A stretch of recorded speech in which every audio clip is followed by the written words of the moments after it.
Oi, eu sou a Ana do canal Cogumelos Cinematográficos e hoje a gente vai falar sobre a Griselda Blanco, a rainha da cocaína. A Netflix acabou de lançar uma série sobre ela, então já curte esse vídeo, se inscreve no canal e vamos contar essa história. A Griselda Blanco nasceu na Colômbia e cresceu na pobreza. Os boatos são de que ela começou na vida de crimes bem cedo. Com só 11 anos, ela teria ajudado no sequestro de um garotinho que na época tinha 10, e quando a família dele se recusou a pagar o resgate, ela deu um tiro nele.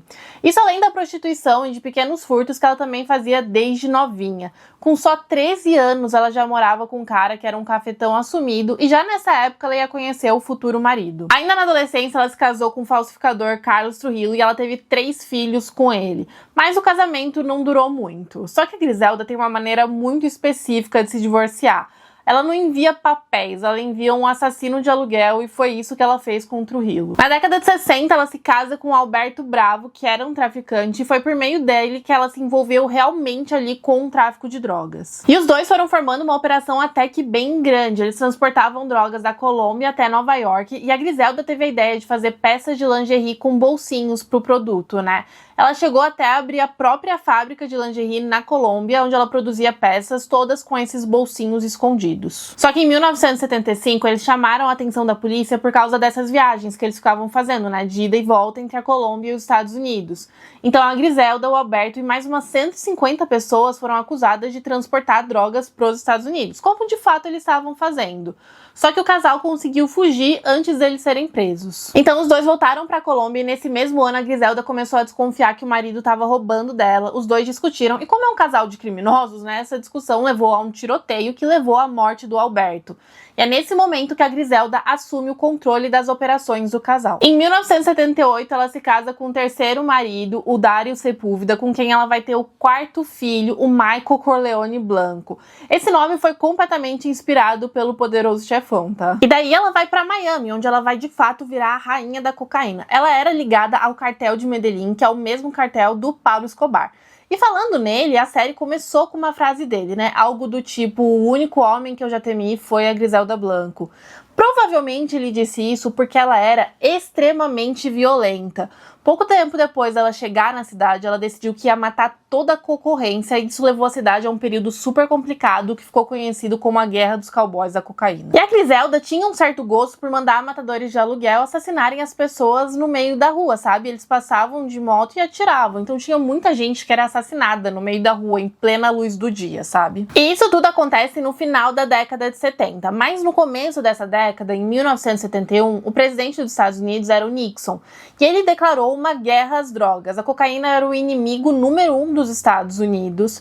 E em 1973, a DEA foi fundada. Então, a Griselda Blanco também foi uma peça central da guerra contra as drogas em Miami, tanto pela violência extrema dela, quanto pela quantidade que ela movimentava. Eu vi alguns sites dizendo que ela chegou a levar algumas toneladas mensalmente de cocaína para os Estados Unidos. E só pra gente ter uma ideia, ela foi uma das traficantes mais ricas do mundo. As operações dela chegaram a faturar 80 milhões de dólares por mês, e quando ela foi pega, ela foi suspeita de mais de 200 assassinatos, e isso só nos Estados Unidos. Considerando o tempo e os negócios que ela tinha na Colômbia, esse número podia ser bem maior. No começo da década de 80, ela teve uns problemas familiares. Ela era muito grudada com o filho mais novo, o Michael. E o pai dele, o Dario, começou a querer que o menino fosse para a escola e a Griselda disse que não. Então o Dario pegou o Michael e voltou para a Colômbia e a Griselda não gostou nada disso. Então ela mandou matarem o ex-marido, ou o atual marido que ia virar ex, né?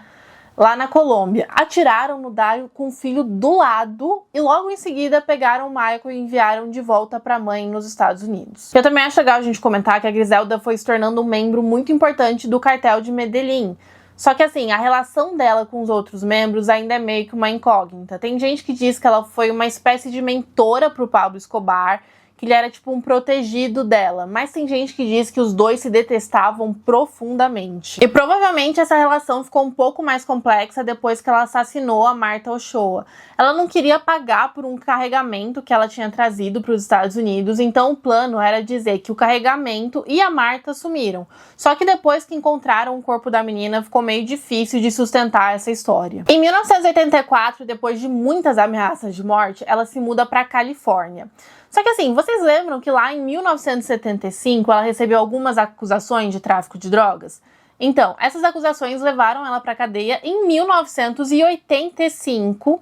Só que assim, ela foi condenada a 15 anos de prisão, mas continuou comandando a organização criminosa de dentro da cadeia. E qual foi mais ou menos a lógica da polícia, né? Eles prenderam ela por essas acusações menores lá de 1975, porque teoricamente seria mais fácil conseguir provas dos outros crimes dela enquanto ela estivesse na cadeia.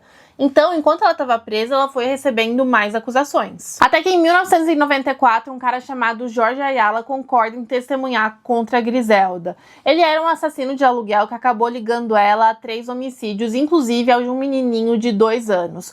O alvo era o pai dele, mas ali no processo o garotinho levou 2 balas na cabeça. A promotoria pediu pena de morte para Griselda, mas a credibilidade do Ayala não era muito forte para condenar alguém à morte. Principalmente depois que descobriram que ele ficava fazendo sexo por telefone no escritório da promotoria.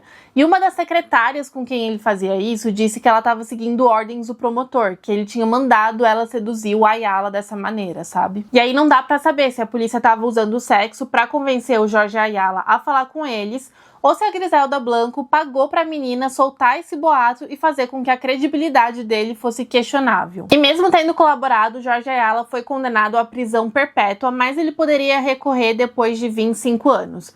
Até hoje ele tá vivo e preso. Só pra gente comentar, né, ele foi acusado de 3 homicídios, provavelmente porque a polícia encontrou provas bem concretas contra ele. Só que assim, a estimativa, né, tem gente que acha que ele cometeu mais de 30 assassinatos. Um pouco depois, em 1998, a Griselda assume a culpa de 2 dos assassinatos em troca de uma redução na pena. 6 anos depois disso, ela foi solta e deportada de volta para a Colômbia. A Griselda disse que saiu da vida de crimes, né, e ela foi assassinada em 2012. Para completar esse ciclo, né, ela foi enterrada no mesmo cemitério que o Pablo Escobar. Teoricamente, a DEA pegou toda a grana da Griselda, mas ela tinha um bom dinheiro escondido. Então é bem provável que quando ela voltou para a Colômbia, ela tenha vivido uma vida bem confortável. O Michael Corleone é o único filho dela que ainda está vivo. Os 3 mais velhos foram assassinados por esse envolvimento deles com o tráfico de drogas. E assim, sobre Griselda da série, né, eu gostei, mas eu achei a evolução da personagem meio tosca, sabe? Porque não é que ela foi ficando um pouco paranoica, ela foi ficando completamente alucinada ao ponto dela ficar meio burra, sabe? Pelo menos foi o que eu achei. Apesar de terem algumas fontes que diziam que ela foi ficando um pouco paranoica, que ela usava, assim, algumas drogas com frequência, o que é bem plausível considerando o meio que ela vivia, ela sabia muito bem o que ela estava fazendo. O Jorge Ayala chegou a dizer que ela gostava desse clima de guerra entre os traficantes, ela gostava de estar no meio disso. E um dos agentes que prendeu ela e que investigou ela por anos deu uma declaração dizendo que o fato dela estar procurando espaço em uma indústria tipicamente masculina não tinha nada a ver com a violência dela. Pra ele, a Griselda era simplesmente uma pessoa extremamente violenta. Então, pra mim, esse rolê dela ficar super paranoica, muito alucinada, levemente burra, do tipo, ah, foi um acidente, esse assassinato aqui que aconteceu, isso não me desceu muito, sabe? Mas é isso, esse foi o vídeo de hoje, espero que você tenha gostado, não se esquece de curtir, se inscrever no canal e até a próxima.